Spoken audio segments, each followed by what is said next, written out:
AP Construction Project Manager Dimitri Seferidis and Superintendent Mike Steadman discussed the challenges and strategies with construction at Siwanoy Country Club in Bronxville, New York. One of the big drivers of the job in the beginning was there was, 3 months of unexpected structural changes. And taking those on very early got us ahead of some of those task issues. There was no existing column lines within the building, so column lines were invented by the architect to help us facilitate layout backwards and forwards.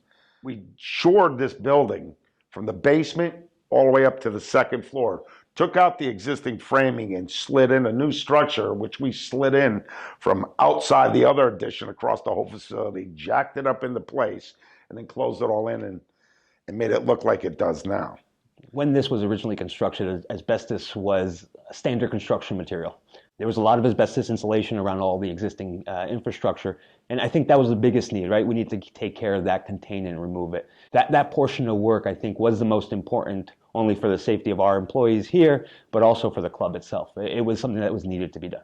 Well, originally what was anticipated in the project was a fire pump due to lack of water pressure. We came in here, my super and our team, the AP team internally, and we looked at what the issues possibly could be. And we started to engage not only other trades, but the municipalities here, and initiated that conversation to see what potentially could be the issue. We realized that it wasn't a flow issue and the lines just needed to be cleaned out. And so that tremendously saved a large amount of money for the client.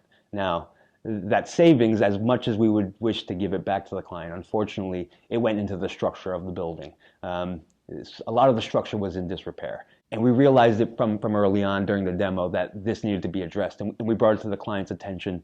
And they had the right intention in mind to fix these issues so that the longevity of their finished product would withstand not only the test of time, but also the structural integrity of the building itself.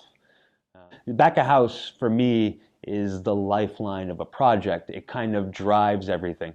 And so that was our primary focus, and the way we built our schedule was, the back of house is the driver's seat, and then the finishes fall in behind. And the good thing is, even going through a pandemic, we didn't pull out a sequence. We stuck hard to our guns, kept the sequence right, because when you deal with high-end finishes, it's really difficult to go back and modify anything. You really have to stay true to that idea.